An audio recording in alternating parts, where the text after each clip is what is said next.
تمام تعریفیں خدائے بزرگ و برتر کے لیے جو تمام جہانوں کا پالنے والا ہے۔ درود و سلام سرکار دو عالم صلی اللہ علیہ وسلم پر، آپ کی آل پاک، آپ کے جانثار انصار اور اصحاب پر۔ خواتین و حضرات، آپ دیکھ رہے ہیں بزم سنگر اور میں آپ کا میزبان فرزان احمد آپ کو خوش آمدید کہتا ہوں۔ میری جانب سے تمامی دیکھنے والوں کو السلام علیکم ورحمۃ اللہ وبرکاتہ۔ جیسا کہ آپ کے علم میں ہے، آپ روزانہ دیکھتے ہیں بزم سنگر میں ہمارے درمیان مختلف مہمان، مختلف شعبہ جات سے تعلق رکھنے والی شخصیات، سیاسی اور سماجی شخصیات موجود ہوتی ہیں، اور اس کے ساتھ ساتھ ہمارے اس پروگرام میں یوتھ کے ٹیلنٹ کو پروموٹ کرنے کے لیے مختلف مقابلے بھی پرفارم کروائے جاتے ہیں۔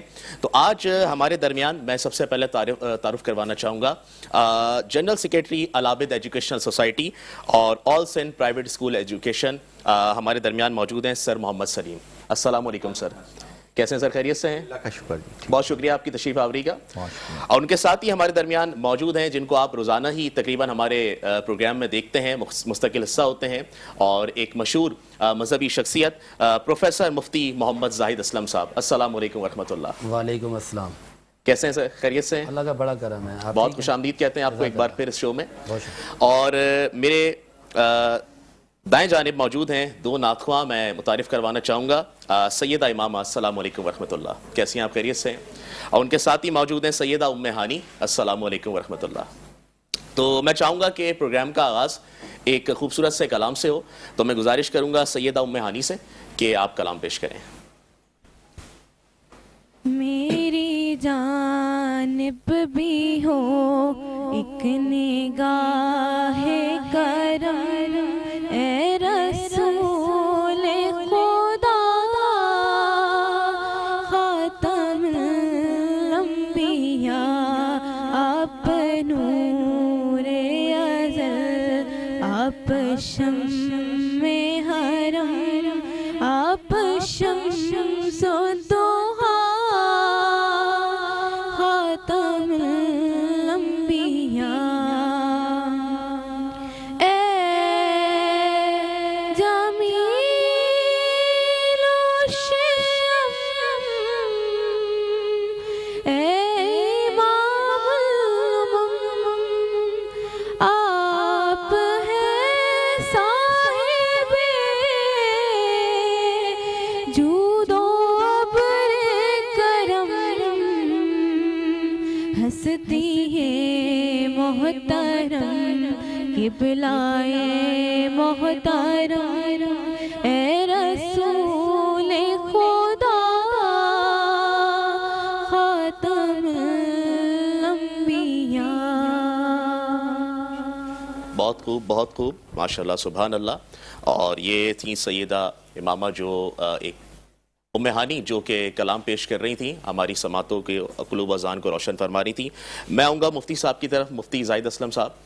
جیسا کہ حضرت سید خدیجۃ الکبریٰ رضی اللہ تعالیٰ عنہ کا یوم بھی ہے، تو اس حوالے سے میں چاہوں گا کہ آپ ان کے کچھ فضائل بیان کریں۔ بسم اللہ الرحمن الرحیم۔ النبی اولیٰ بالمؤمنین من انفسہم وازواجہ امہاتہم، صدق اللہ العظیم وصدق رسولہ النبی الکریم الامین۔ سیدہ خدیجۃ الکبریٰ رضی اللہ تعالی عنہا، آپ میرے پیارے حبیب امام الانبیاء نبی پاک علیہ الصلوۃ والسلام کی محبوب ترین بیوی ہیں، زوجہ محترمہ ہیں، جو کہ تمام تر مومنین کی ماں ہیں، اور جتنے بھی ازواج مطہرات ہیں ساری مومنوں کی مائیں ہیں، انہیں امہات المومنین کہا جاتا ہے۔ تو کون خدیجۃ الکبریٰ؟ وہ سیدہ خدیجۃ الکبریٰ رضی اللہ تعالی عنہا جنہوں نے میرے آقا کی رفاقت میں تقریباً 25 سال گزارے، اور اس دورانیے میں کبھی بھی میرے آقا امام الانبیاء نبی پاک علیہ الصلوۃ والسلام کے بارگاہ میں آپ کی اونچی آواز بھی نہیں آئی، اونچی آواز میں بات، اونچی آواز میں جملہ یا کوئی اس طرح کا معاملہ۔ اور وہ خدیجۃ الکبریٰ رضی اللہ تعالی عنہا جو میرے آقا امام الانبیاء نبی پاک علیہ الصلوۃ والسلام کے کردار سے مطمئن ہوتی ہیں، آپ کو صادق اور امین کے لقب سے لوگ جانتے تھے، تو آپ بہت بڑی تاجرہ تھی، بہت بڑی مالدار تھیں، تو تمام تر تاجر یہ چاہتے تھے کہ ان کا مال تجارت وہ لے کر جائیں، لیکن انہوں نے رسالت مآب صلی اللہ علیہ وسلم کو اپنا مال تجارت دیا، تو امام الانبیاء نبی پاک علیہ الصلوۃ والسلام کے ساتھ ایک غلام کو بھیجا، جس غلام کا نام تھا میسرہ غلام۔ تو روانہ کرنے سے پہلے سیدہ نے اس کو 3 جملے بتائے۔ آپ نے فرمایا کہ پہلے نمبر پر تو میری یہ بات سن لیں کہ جس طرح آپ میرے غلام ہو، اسی طرح محمد عربی کے بھی غلام بن کے رہنا، اور دوسرا حکم یہ دیا کہ کبھی ان سے اختلاف نہ کرنا، اور تیسرا حکم یہ دیا کہ راستے کے جتنے معاملات ہیں ان ساروں کو بغور دیکھنا اور مجھے آ کر بتانا۔ اچھا، جب یہ روانہ ہوتے ہیں، میسرہ غلام ساتھ ہے، تو میسرہ کی زبانی ہے، کہتے ہیں کہ میں نے رسالت امام صلی اللہ علیہ وسلم کے جو معجزات دیکھے ان میں سب سے پہلا معجزہ یہ تھا کہ آپ ایک ایسے درخت کے سائے میں جا کر بیٹھے کہ جو درخت اس سے پہلے بہت ناکارہ اور بیکار تھا، سوکھ چکا تھا، شاخیں اس کے ختم ہو چکی تھیں، لیکن کریم آقا جب وہاں پر بیٹھے جلوہ گر ہوئے تو آپ کی برکتوں سے وہ درخت فی الفور ہرا بھرا ہو گیا، اس درخت کے اندر چاشنی آ گئی، اس درخت کے اندر خوشحالی آ گئی۔ تو غیر مسلم نے جب دیکھا، تورات زبور پڑھنے والوں نے، تو انہوں نے کہا کہ ہم نے اپنی کتابوں کے اندر یہ پڑھا ہے کہ اس درخت کے سائے کے اندر وہی شخصیت آ کر بیٹھیں گی جنہیں امام الانبیاء بنایا جائے گا۔ تو وہ کہتے ہیں کہ یہ عام شخصیت نہیں ہے، یہ تو محمد عربی جو اللہ کے نبی ہیں، سب سے آخری نبی ہیں، یہ تو وہ ہیں۔ تو رسالت امام صلی اللہ علیہ وسلم کا انداز دیکھا، جب میسرہ غلام واپس جاتے ہیں نا، کہتے ہیں کہ اے ام المؤمنین، اے خدیجۃ الکبریٰ، میں نے جو معاملہ دیکھا ہے، تجارت کے بازار میں یہ دیکھا آپ کی صداقت ہے، میں نے راستوں میں یہ معاملہ دیکھے آپ کی صداقت ہے، درخت آتے ہیں تو وہ جھک جاتے ہیں، پتھر آتے ہیں تو وہ سلام کرتے ہیں۔ تو 2 مہینے 10 دن کے بعد جب سیدہ خدیجۃ الکبریٰ رضی اللہ تعالیٰ عنہ نے آپ کا سیرت دیکھی، کردار دیکھا، تو انہوں نے نکاح کا پیغام دیا۔ اچھا، نکاح کا پیغام ایسے نہیں کہ جس طرح ہمارے معاشرے کے اندر پیغام ہوتا ہے، اپنے خادمہ کے ذریعے۔ اب نفیسہ کہتی ہے، طبقات ابن سعد کتاب کا نام ہے، اس کی جلد نمبر 8 صفحہ نمبر 131 ہے۔ بس میری بات ختم ہونے والی ہے۔ اسی طرح البدایہ والنہایہ، اس کی جلد 2 صفحہ 296 ہے، اور مواہب اللدنیہ کتاب کا نام ہے، اس کی جلد 1 کے اندر یہ بات موجود ہے۔ تو نفیسہ جو خادمہ ہیں وہ کہتی ہیں کہ مجھے رسول اللہ نے بھیجا، فارسلت نہیں، مجھے بھیجا محمد عربی کی طرف کہ ان کو جا کر یہ بتائیں کہ شادی یا نکاح کرنے کا ارادہ ہے تو میں آپ سے یہ نکاح یا شادی کرنا چاہتی ہوں۔ پھر روایتیں مختلف ہیں طریق کی کہ آپ نے اپنے چچا زاد سے بھی مشورہ کیا کہ میں یہ پیغام نکاح کا پیغام بھیجنا چاہتی ہوں۔ تو چچا زاد جو کہ ابھی مسلمان نہیں تھے، لیکن انہوں نے یہ کہا کہ جو علامتیں، جو نشانیاں سننے میں آ رہی ہیں، یہ کسی جھوٹے کی نہیں ہیں، یہ کسی غلط کی نہیں، یہ تو اللہ کے سچے نبی کی ہیں، آخری نبی کی ہیں، آپ بالکل کریں۔ تو یہ جب پیغام گیا تو رسول اللہ کا کیا جواب تھا، اس پر ہم بات کریں گے انشاءاللہ۔ انشاءاللہ بہت شکریہ، بہت ہی زبردست انداز سے بی بی خدیجۃ الکبریٰ رضی اللہ تعالیٰ عنہ کے فضائل بیان کر رہے تھے، اور اسی دوران ہمیں جوائن کیا ہے ایک اور سنخان رسول نے۔ میں متعارف کروانا چاہوں گا، بلال قادری صاحب ہمارے درمیان موجود ہیں۔ السلام علیکم ورحمۃ اللہ، کیسے ہیں آپ؟ خیریت سے ہیں؟ بہت شکریہ آپ کی تشریف آوری کا، خوش آمدید کہتے ہیں آپ کو بزم ثناگر میں۔ اور میں اب گزارش کروں گا، ہمارے درمیان ایک اور جو سنخان رسول موجود ہیں، سیدہ امامہ، آپ سے گزارش کروں گا کلام پیش کریں۔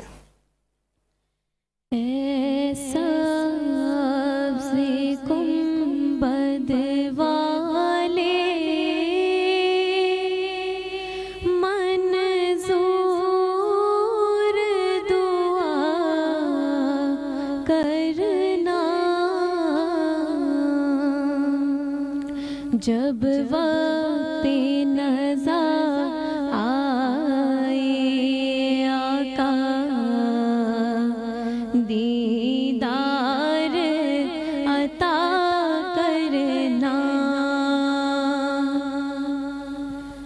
مجرم ہوں جہاں پر کا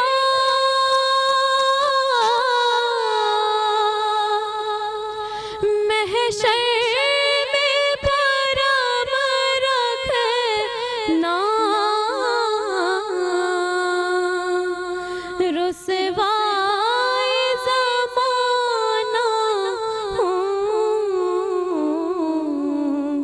کملی میں چھپا لینا، رسوائے زمانہ دامن میں چھپا لینا، مقبول یہ عرض میری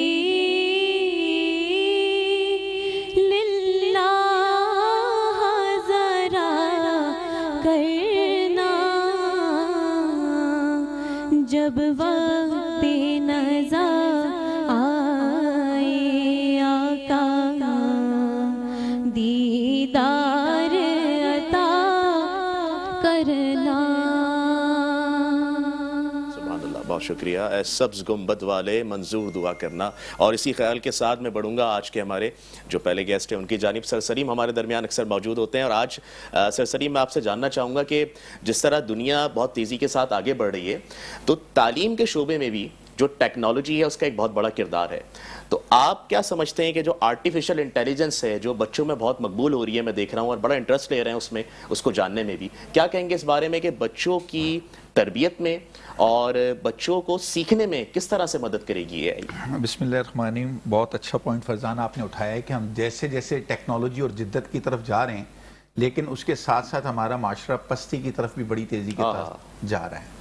آپ دیکھیں کہ جب بھی ٹیکنالوجی پاکستان کے اندر آئی ہے ہم نے اس کو ہمیشہ مس یوز کیا ہے. وی سی آر سے لے کر کمپیوٹر سے لے کر اور اب آپ کا جو اے آئی جو آپ بتا رہے ہیں کہ یہ ٹیکنالوجیز کی طرف کے یہ ہم جدت کی طرف جا رہے ہیں. ایجوکیشن کے اندر آپ دیکھیں کہ ہم نے سب سے پہلے ہم لڑ رہے تھے کہ رٹافیکیشن کے اوپر کہ ہمارا جو نصاب ہے ہمارا بچہ رٹ کر جو ہے وہ ایگزامز کے اندر بیٹھ کر پڑھ کر اس کو رٹ کے جو ہے وہ سوالات کو لکھتا ہے, جواب دیتا ہے اور وہ اپنی بک سے نکلتا نہیں ہے. ایسے ہی اس کو پھر کانسیپٹ بیس کے اوپر ہم لے کے آئیں کہ بچے کے کانسیپٹس کلیئر ہوں گے تو وہ ہر مقابلے کے اندر جو ہے وہ آگے کی طرف جو ہے وہ بڑھ سکتا ہے. اس میں بورڈز کا کمپٹیشن شروع ہوا آپس کے اندر کہ کچھ بورڈز ایسے ہیں جو کانسیپٹ بیس ایجوکیشن کرتے ہیں اور کچھ ایسے بورڈز ہیں جو کہ ابھی تک جب تک آپ وہ جو روٹ لرننگ کے اوپر چل رہے ہیں کہ جی ہم نے وہی قائد اعظم کے 14 نکات اور وہ 1.5 صفحے کا جواب لکھیں گے تو تب اس کے اوپر آئیں گے.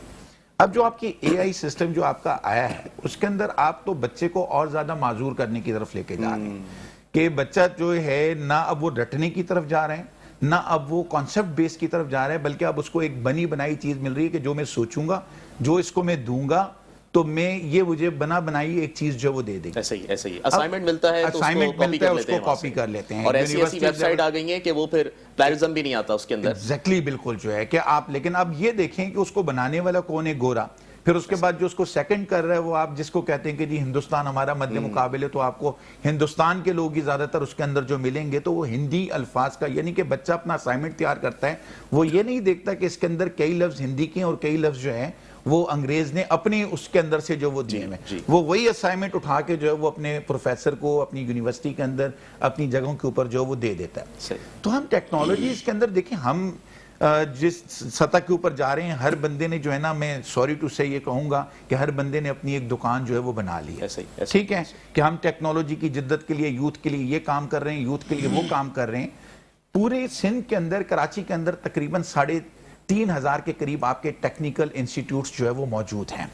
ٹھیک ہے اور ان ٹیکنیکل انسٹیٹیوٹ سے تقریباً لاکھوں لوگ جو ہیں وہ نکلتے ہیں لیکن وہ صرف کاغذ کا ایک ٹکڑا لے کر نکلتے ہیں وہ ہنرمند بن کر نہیں نکلتے.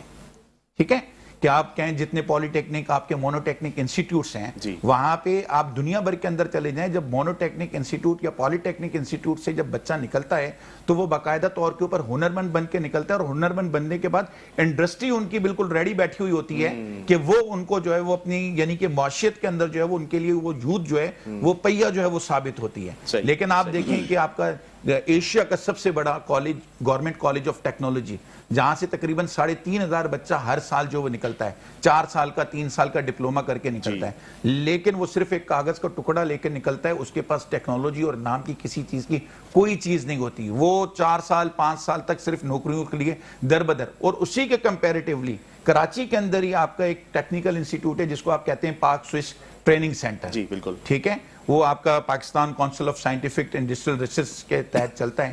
60 بچہ اس کے اندر سے نکلتا ہے ہر یعنی کہ سال.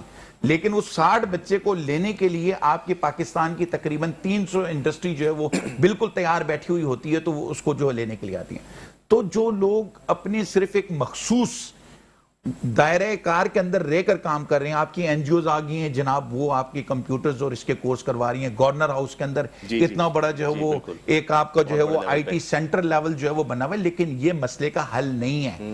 مسئلے کا حل یہ ہے کہ جب ہم اپنی سیٹ کے اوپر بیٹھے ہوئے اس کا یوٹیلائز پوری سندھ کے لیے اور کراچی کے لیے ہونا چاہیے کہ اورنگی ٹاؤن کا بچہ بھی گورنر ہاؤس جا رہا ہے بلدیہ کا بچہ بھی گورنر ہاؤس جا رہا ہے کورنگی کا بچہ بھی گورنر ہاؤس جا رہا ہے جو اس کو افورڈ نہیں کر سکتا. آپ ان اداروں کے ان علاقوں کے اندر جو آپ کے ٹیکنیکل مونو ٹیکنیکل انسٹیٹیوٹس بنے ہوئے ہیں آپ ان کے اوپر جو وہ سرکار کی تنخواہ لے رہے ہیں اور سرکاری زمین کو جو وہ کر رہے ہیں ان کو آپ ٹھیک کیوں نہیں کرتے تاکہ بلدیہ کا بچہ اورنگی کا بچہ کورنگی کا بچہ لانڈی کا بچہ اپنے علاقے کے اندر بیٹھ کر اس ٹیکنالوجی سے جو وہ استفادہ حاصل کہ آلریڈی افورڈ نہیں کر پا رہا وہ بیچارہ اور وہ اتنا لانگ ڈسٹینس کور کر کے لانگ ڈسٹینس وہ کرتا ہے. تو ہمیں ان ڈومینز کے اوپر جا کے ہم جو اپنی جو دکان ہم چمکانے کے چکر کے اندر لگیں، یہ ہماری یوتھ کو، ہماری قوم کو بہت زیادہ نقصان دے رہے ہیں.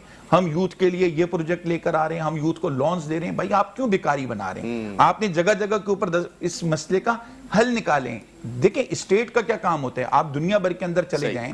اب جیسے رمضان المبارک کا ہے، رمضان المبارک کے اندر ہر آرگنائزیشن اپنی جگہ کے اوپر کام کر رہی ہے. اسٹیٹ کہاں گئی؟ ہم مسلم اسٹیٹ سے، اسلامی جمہوریہ پاکستان ہے. یہاں کا بیت المال کا نظام کہاں گیا؟ بیت المال کا کام ہے کہ وہ ڈسٹریبیوٹ کرے جو غریب غربا لوگ ہیں جو ان کے اندر. ہم کیوں اپنی سطح کے اوپر ان چیزوں کو، لوگوں کو بیکاری بنانے کے اندر لگے ہوئے ہیں. لوگوں کو ہم جو ہے وہ لائنوں کے اندر ہم نے لگایا. آپ نے دیکھا اسلام آباد کے اندر فیصل مسجد کے اندر افطار ہو رہا ہے، کس طریقے سے لوگ ٹوٹے ہوئے ہیں. آج میں افطار کے ٹائم کے اوپر سڑک پامال ہو رہا ہے، ایک طرح سے تقدس پامال ہو رہا ہے. ہم لوگوں کو بجائے ہنر سکھانے کے یا ان کو ایک بہتر طور کے اوپر، یعنی کہ ہم ایک ایسی اسکیم بنا کے جائیں جو اسٹیٹ کا کام ہے. آپ دیکھیں یورپ کے اندر چلے جائیں، ہم اس کی مثالیں تو بڑی دیتے ہیں. ہم وہاں پہ گھومنا تو بڑا پسند کرتے ہیں، ہمارے نوجوان وہاں پہ جانا پسند کرتے ہیں. تو کیا آپ یہ نہیں سمجھتے کہ جو آج اسٹیٹس کے اندر جو لوگ سیٹوں کے اوپر بیٹھے ہوئے، کیا انہوں نے یورپ نہیں گھوما ہوگا؟ کیا انہوں نے دنیا کے ترقی یافتہ ممالک کو نہیں دیکھا ہوگا؟ اب مسئلہ یہ ہے کہ وہ کیا کرتے ہیں کہ اگر ان کا بچہ یوتھ کے اندر ہے تو جب تک وہ 18 سال کا ہے، جب تک اس کی ایجوکیشن ہے، اس ایجوکیشن کو بیئر وہاں کی گورنمنٹ کرتی ہے. ٹھیک ہے.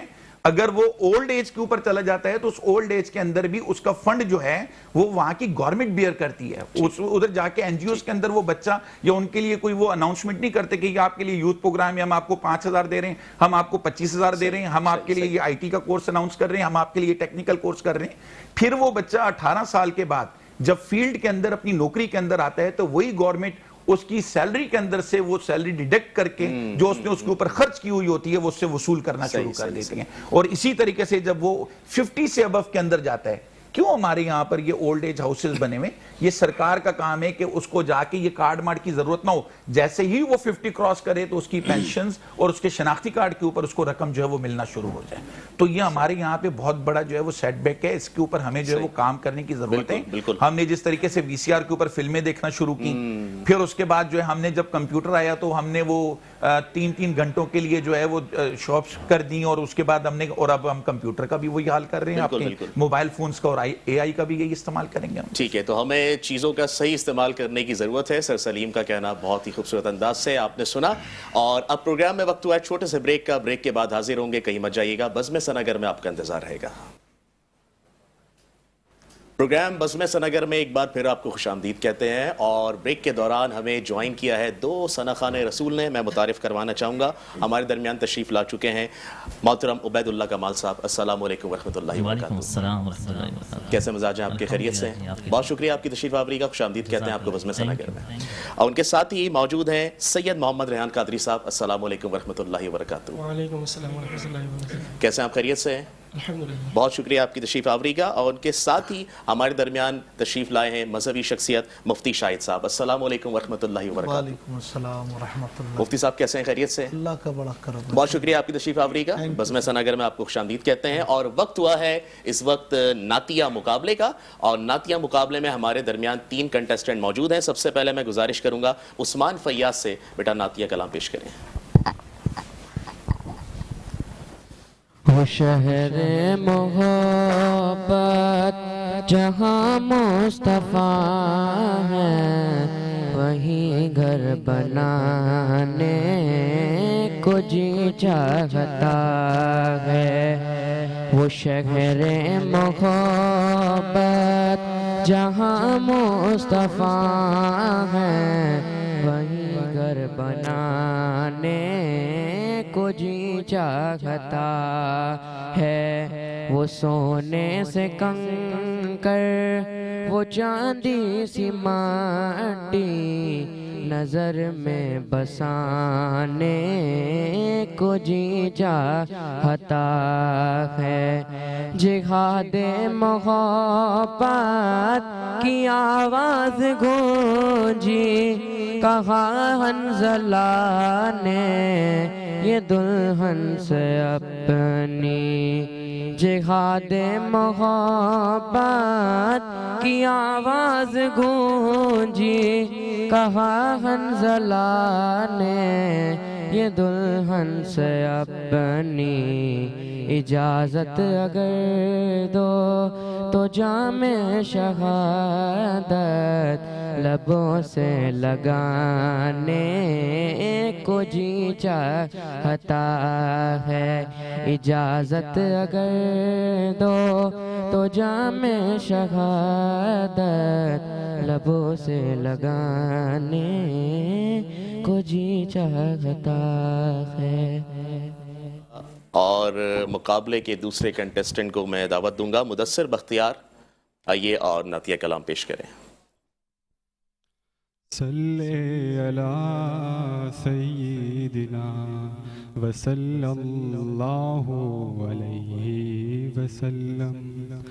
ہاں یہ بات سچ ہے، حقیقت یہی ہے، نبی آپ کو میں نے دیکھا نہیں ہے، نہ دور محمد میں پیدا ہوا میں، نہ ساتھی سفر کا کبھی بن سکا میں، نہ آقا کی آواز تک سن سکا میں، نہ غزوات میں مشرکوں سے لڑا میں، نہ ہجرت کی لذت ہوئی مجھ کو حاصل، نہ ہو پایا انصار کی صف میں شامل، نبی آپ جس دم تھے غار ہرا میں، کوئی زاد راہ بھی نہ پہنچا سکا میں، نبی آپ جس دم تھے سور و ہرا میں، کوئی زاد راہ بھی نہ پہنچا سکا میں،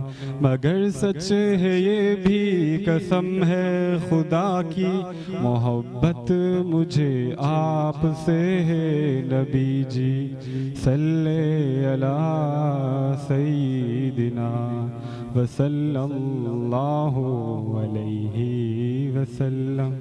سبحان اللہ۔ مقابلے کے آخری شریک کو دعوت دوں گا، شایان، آئیے اور نعت پیش کریں۔ میں تو پنج تن کا غلام ہوں، میں تو پنج تن کا غلام ہوں، میں تو پنج تن کا غلام ہوں، میں تو پنج تن کا غلام ہوں، میں غلام ابن غلام ہوں، میں تو پنج تن کا غلام ہوں، مجھے عشق ہے تو خدا سے ہے، مجھے عشق ہے تو رسول سے، یہ کرم ہے سارا بطول کا، میرے منہ سے آئے مہک صدا، میں جو نام لوں تیرا جھوم کے، میں تو پنج تن کا غلام ہوں، میں تو پنج تن کا غلام ہوں۔ بہت ہی زبردست انداز سے نعت پیش کر رہے تھے۔ اچھا، عبید اللہ کمال صاحب کی جانب آؤں گا۔ حضرت، وقت کم ہے، مقابلہ سخت ہے، تینوں نے نعت پیش کی ہے، تو اب آپ بتا دیجئے کہ کون زیادہ بہتر پرفارم کر سکا اور کون اگلے راؤنڈ کے لیے کوالیفائی کرے گا۔ اچھا، آخر میں جو آئے شایان۔ جیسے ماشاءاللہ سے سب نے ہی اچھا پڑھا ہے، اور اس میں صرف آواز تو ایک اللہ کی دین ہے نا، انعام ہے، ایسے ہی اور اس کے ساتھ تلفظ ہے، ادائیگی ہے۔ خیر، ان سب باتوں پہ اگر غور کیا جائے تو شایان جو ہیں وہ اس میں ماشاءاللہ سے سب سے بہتر نظر آئیں۔ ماشاءاللہ۔ تو شایان کو مبارک ہو کہ وہ اگلے راؤنڈ کے لیے کوالیفائی کر رہے ہیں، اور ویسے تو سبھی فاتح ہیں، جو ثنا خان رسول ہے وہ تو ہے ہی نام تو مل چکا فاتح، اللہ کی جو طرف سے۔ نعت نبی پڑھ رہا ہے۔ تو بیٹا آپ کو بہت بہت مبارک ہو، آپ اگلے راؤنڈ کے لیے کوالیفائی کر رہے ہیں، اور آپ دونوں بھی بہت اچھا پڑھتے ہیں، اگلی بار اور مزید تیاری کے ساتھ آئیں تو انشاءاللہ تعالیٰ آپ بھی ونر ٹھہریں گے۔ میں بلا تاخیر آؤں گا مفتی صاحب کی طرف۔ مفتی صاحب، ایک بہت ہی اہم سوال ایک میرے ذہن میں آیا ہے دلچسپ، کہ ہم روزہ رکھتے ہیں، رمضان مبارک کا مہینہ ہے، تو ہمارا ایک رجحان ہے، ہم آفس میں ہوتے ہیں، اپنی ورک پلیس میں ہوتے ہیں، ذرا سا برڈن آتا ہے کام کا، تو ہم اپنے آس پاس اپنے کلیگ، اپنے باس کے سامنے جتانے لگتے ہیں میرا روزہ ہے بھائی، میرا روزہ ہے۔ تو یہ اس بارے میں آپ کیا کہیں گے کہ جو ہم چلتے پھرتے بتا رہے ہوتے ہیں بھائی رمضان المبارک کا مہینہ ہے، ہم مسلمان ہیں، تو سب کو ہی پتہ ہے روزہ رکھا ہوگا، تو ہم ذرا سے برڈن آنے پر، اب جو صحابہ روزے رکھتے تھے، جو انبیاء روزے رکھتے تھے، اس وقت تو فیسلٹیز بھی نہیں تھیں، تو اس بارے میں آپ کیا کہیں گے؟ کیا یہ شرعاً ایسا کہنا جائز ہے، یا اس کے بارے میں کیا حکم ہے؟ الحمدللہ وحدہ والصلاة والسلام علی من لا نبی بعد، اما بعد، بسم اللہ الرحمن الرحیم۔ بہت ہی پیارا آپ نے کوئسچن کیا ہے ماشاءاللہ۔ ماہ رمضان مبارک کا مبارک مہینہ ہے جس سے ہم لطف اندوز ہو رہے ہیں، الحمدللہ، اور رب کا فضل ہے کہ اس نے ہمیں ماہ رمضان مبارک عطا فرمایا۔ الحمدللہ، عشرہ رحمت ہم سے جدا ہو چکا ہے، بالکل، اور عشرہ مغفرت میں ہم داخل ہو چکے ہیں۔ اللہ کے فضل و کرم سے اللہ سے یہی امید ہے کہ اللہ ہماری بے حساب بخشش، ہماری مغفرت نصیب فرمائے۔ جہاں تک سوال آپ کے پوچھنے کا ہے تو یہ کہ میں روزے سے ہوں، ماہ رمضان مبارک میں ایک نیکی کا ثواب و 70 نیکی ہے۔ ایک فرض کا ادا کرنا 70 فرض ہے۔ جو غیر رمضان میں ہم ایک فرض ادا کرتے ہیں تو ہمیں ایک فرض کا ثواب ملتا ہے، اگر ہم اس فرض کو ہم جماعت سے پڑھتے ہیں تو ہمیں 27 درجے کا ثواب ملتا ہے۔ لیکن رمضان مبارک کا کیا کہنے کہ ہم ایک فرض پڑھتے ہیں، اللہ ہمیں 70 فرضوں کا ثواب عطا فرماتا ہے۔ سبحان اللہ، سبحان اللہ، ہر آن ہر گھڑی اس کی رحمتیں ہم پر برس رہی ہیں۔ اب جہاں تک تعلق روزے کا ہے تو انسان اگر یہ ظاہر کر دیتا ہے کہ مجھ پر اگر کوئی دباؤ کام کا زیادہ آ گیا یا مجھ پر تھوڑی سی کوئی پریشانی آ گئی تو میں اپنے روزے کو ظاہر کرتا ہوں، تو یہاں علماء نے غیر رمضان میں کہا گیا کہ اپنی نیکی کو چھپاؤ، صحیح، غیر رمضان میں۔ صحیح، لیکن جب رمضان مبارک کا مہینہ آتا ہے، اگر انسان یہ جتاتا ہے کہ میں روزے سے ہوں، یا میں نے اتنے کلام پاک ختم کیے ہیں، یا اتنے میں نے صدقات کیے ہیں، یا اتنے میں نے نوافل پڑھے ہیں، تو علماء فرماتے ہیں یہ اس کی نیکی دکھاوے میں نہیں آئے گی، اچھا، سبحان اللہ، بلکہ یہ سمجھ لیں کہ یہ جستجو پیدا کرے گی۔ واہ، اگر ایک شخص کہتا ہے کہ میں نے 3 ختم کیے ہیں قرآن پاک کے، تو میرے اندر یہ جذبہ پیدا ہوگا یار اس نے اگر 3 کیے ہیں تو اللہ نے مجھے بھی طاقت دی ہے کہ میں اس سے زیادہ ختم کروں، یا میں اس سے زیادہ نیکیاں کروں۔ اگر وہ اپنے روزے کو بات پر ظاہر کر رہا ہے تو اس پر علماء نے فرمایا ہے کہ یہ اپنی نیکی کو دکھاوا نہیں ہے، یہ وہ ظاہر کر رہا ہے کہ میں روزے سے ہوں، الحمدللہ میں ماہ رمضان کا قدردان ہوں، میں نے رمضان مبارک میں روزہ رکھ کر بھی الحمدللہ میں کام میں آگے بڑھ رہا ہوں، کام کر رہا ہوں، جو میری ایکٹیویٹیز ہیں میں اس کے اندر پیچھے نہیں ہوں۔ ہاں، وہ اپنے آپ کو اگر یہ کہتا ہے کہ شاید میں یہ کہوں کہ میں روزے سے ہوں تو میرا جو ورکر، میرا جو مینیجر ہے، یا میرا جو باس ہے، یا میرا آفیسر ہے، وہ مجھ پر تخفیف کر دے گا، اس کی اگر یہ منشا ہے تو علماء فرماتے ہیں کہ اس میں کوئی قباحت والی بات نہیں ہے، وہ اپنی نیکی کو ظاہر کر سکتا ہے، اس لیے کہ ماہ رمضان مبارک کا مہینہ ہے، یہ سمجھ لیں کمپٹیشن ہے یہ۔ اگر یہ اتنی نیکی کر رہا ہے تو میں سے زیادہ کروں گا۔ اور حضرات صحابہ کرام رضوان اللہ تعالی علیہم جو ان کی زندگی دیکھتے ہیں تو صحابہ کرام نیکیوں کے حریص ہوا کرتے تھے، ایک دوسرے سے سبقت لے جانے کی کوشش کرتے تھے کہ یہ صحابی اتنی نیکی کرتا ہے تو میں اس سے زیادہ کروں۔ اور سرکار دو عالم صلی اللہ علیہ وسلم جب اپنے غلاموں کے اس عمل کو دیکھتے، اس روش کو دیکھتے خوش ہوتے تھے، وہ فرماتے تھے میرے صحابہ کے اندر اللہ نے دنیا کی حرص نہیں رکھی بلکہ اللہ نے دین اور شریعت کی حرص رکھی ہے، نیکیوں کی حرص رکھی ہے۔ اگر وہ اس بات کو اگر واضح کرتا ہے تو اس میں کوئی قباحت کی بات نہیں۔ چلیں، بہت شکریہ، بڑی آسانی کر دی بہت سارے لوگوں کے لیے۔ اب مجھے لگ رہا ہے کل سب آفس جا کے بولیں گے بہت سے بس کہ بہت کام ہو گیا۔ خیر بہرحال میں بڑھوں گا ایک نعت خواں کی جانب۔ ہمارے درمیان بلال قادری صاحب کافی دیر سے موجود ہے اور میں چاہوں گا آپ نعتیہ کلام پیش کریں۔ انشاءاللہ سارے روزے رکھوں گا رمضان میں، نماز پڑھ کے رب کو راضی کر لوں گا رمضان میں، انشاءاللہ سارے روزے رکھوں گا رمضان میں، نماز پڑھ کے رب کو راضی کر لوں گا رمضان میں، رمضان رمضان رمضان رمضان رمضان رمضان رمضان رمضان اللہ کا احسان ہے، عطا کیا رمضان ہے، شکر یہ مولا کرتے رہنا مومن کی پہچان ہے، انشاءاللہ سارے روزے رکھوں گا رمضان میں، نماز پڑھ کے رب کو راضی کر لوں گا رمضان میں، جنت کے دروازے کھلتے ہیں ماہ رمضان میں، بخشش کے پروانے بٹتے ہیں ماہ رمضان میں، جنت کے دروازے کھلتے ہیں ماہ رمضان میں، بخشش کے پروانے بٹتے ہیں ماہ رمضان میں بھی بخشش کا پروانہ پاؤں گا رمضان میں بھی بخشش کا پروانہ پاؤں گا رمضان میں۔ بزم ثناگر میں ایک بار پھر آپ کو خوش آمدید کہتے ہیں، اور خوبصورت سی محفل سجی ہوئی ہے، ثنا خوان رسول ہمارے درمیان موجود ہیں، اور بلا تاخیر میں گزارش کروں گا عبید اللہ کمال صاحب سے کہ وہ سرکار دو عالم صلی اللہ علیہ وسلم کی شان میں کلام پیش کریں۔ مولایا صلی وسلم دائما ابدا،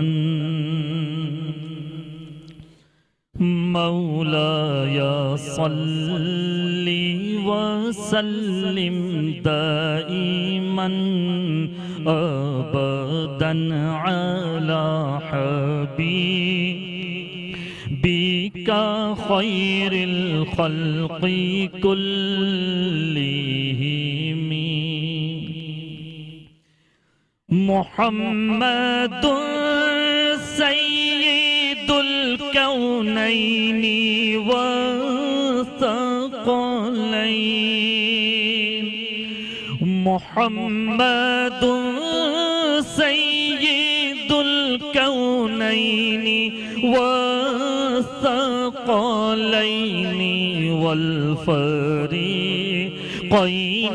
من عرب ومن عجم، وہ محمد فخر عالم بادشاہ انس و جان، سرور کونین سلطان عرب شاہ عجم، ایک دن جبریل سے کہنے لگے شاہ امم، تم نے دیکھا ہے جہاں بتلاؤ تو کیسے ہیں ہم، عرض کی جبریل نے شاہدی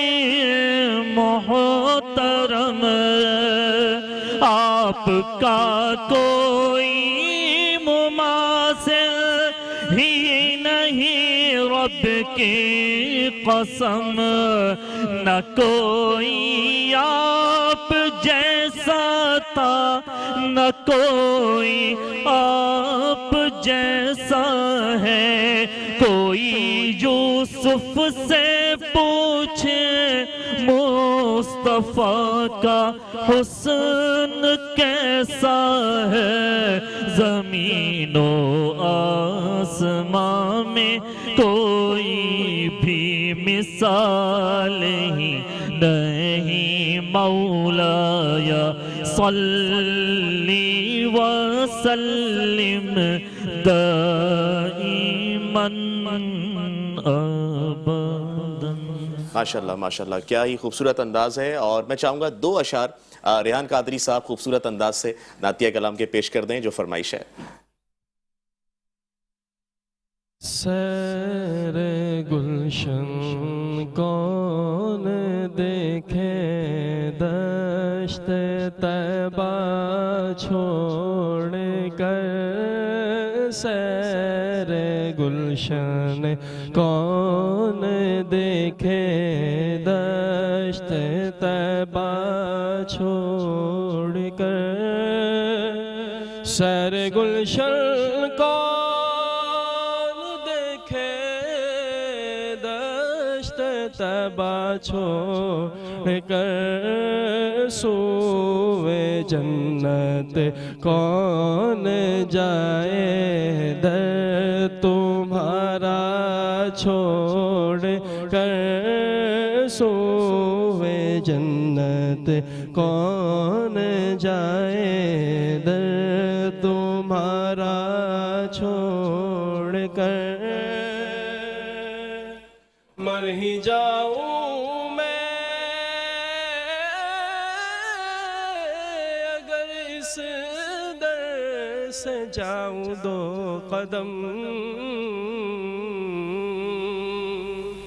مر ہی جاؤں میں اگر اس در سے جاؤں دو قدم کیا بچے بیمار غم قرب مسیحا چھوڑ کر کیا بچے بیمار غم قرب مسیحا چھوڑ کر سوئے جنت کون جائے در تمہارا چھوڑ ساری اس کلام کی بستی اس شعر میں ہے.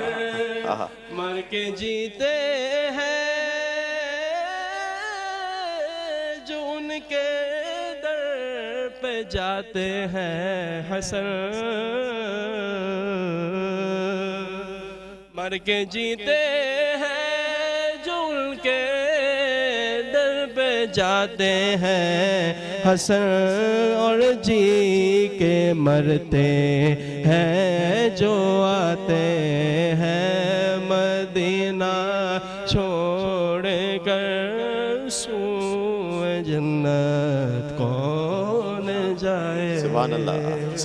سلامت رہیں. کیا خوبصورت محفل سجائی ہے. اور اسی کے ساتھ میں اپنے تمام اسپانسرز کا بھی شکریہ ادا کر دوں جن میں شامل ہیں The Graceful Grammar School, Al-Abid Educational Society, Bolti Kitaben, Javed Publisher, نیسل پینٹ، ہر پل تازہ چائے بائی اسپیکٹوس اور ساتھ cardsPK.com. اب رمضان میں اے سی لینا ہوا بہت آسان. کارڈز دے گا آسان ایک ساتھ پر اے سی اور وہ بھی گھر بیٹھے. اور آرڈر کریں LED ٹی وی، فریج اور موبائل فون. اور ساتھ آپ کو بتاتے چلیں کہ ہمارے اس پروگرام میں جو نعتیہ مقابلہ ہو رہا ہے اس میں فائنل کنٹیسٹنٹ جو ونر ہوں گے ان کو cardsPK.com کی جانب سے موبائل فون انعام دیا جائے گا. تو اب بڑھتے ہیں. ایک سوال میرے ذہن میں ہے مفتی صاحب کے لیے. مفتی صاحب، عشرہ رحمت ہم سے جدا ہو گیا اور 10 دن بعد ہم کہہ رہے ہوں گے کہ عشرہ مغفرت بھی چلا گیا. اور رمضان المبارک ہمیشہ آتا ہے اور چلا جاتا ہے. ہم اس طرح سے وہ حاصل نہیں کر سکتے جو فیض ہمیں حاصل کرنا چاہیے. عشرہ مغفرت کے بارے میں آپ کیا کہیں گے؟ کیا اس کی اہمیت ہے؟ بسم اللہ والحمد للہ.